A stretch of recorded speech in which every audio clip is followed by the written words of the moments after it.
My name's David Holden.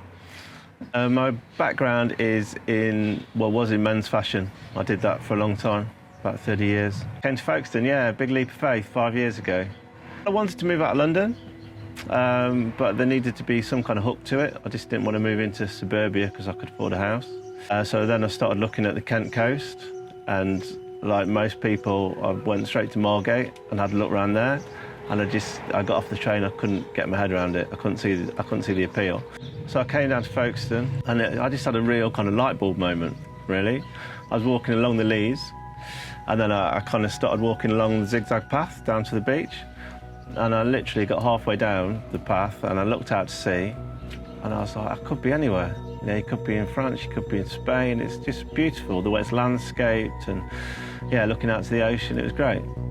So then I opened the shop. Yeah, I've been here a couple of years and I was still working for a menswear company in London, so I was commuting. But I wanted to do something in Folkestone, just to try and give something back. I think the town had made such a kind of positive impression on me that I wanted to open a business. I didn't really want to keep commuting, because that was half the reason of coming down here, is to kind of get that work-life balance back. So I decided to move kind of out of fashion. I didn't think Folkestone was ready for that, and went into interiors, so we opened an interior shop.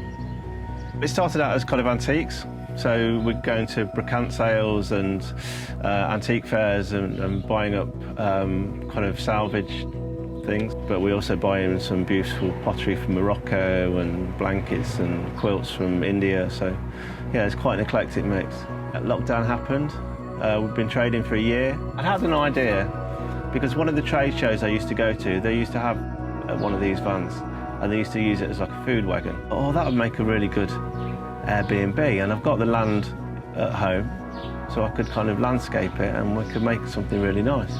I said to my partner Sophie, I said, Soph, I've had an idea about these French vans. And she's like, oh yeah. I said, yeah, it'd make a really nice Airbnb. She's like, yeah, I'm not sure you should spend your money on that. And I said, well, I've seen one on eBay, so I'll just put a cheeky little bid in. And she's like, yeah, whatever, okay. So an hour later, it's like, ping, you've won this van. I said, Soph, we've won the van. And she went, well, you haven't won it, have you? You've just said you'd pay more than anyone else. That's how eBay works. So then we had this friend who's a builder. His background's kind of shop fitting. But previously, he'd renovated an old horse box, and then over the next kind of 3 months or so, he renovated it for us, and then we got it dropped off here. And in the meantime, I'd started landscaping the backyard. We've got 3 chickens, so you know, you can come and pick your eggs in the morning. You can go into the shed, and we've got all the cooking facilities in there, so you can have a fresh egg in the morning. Triennial is an art festival that happens every 3 years.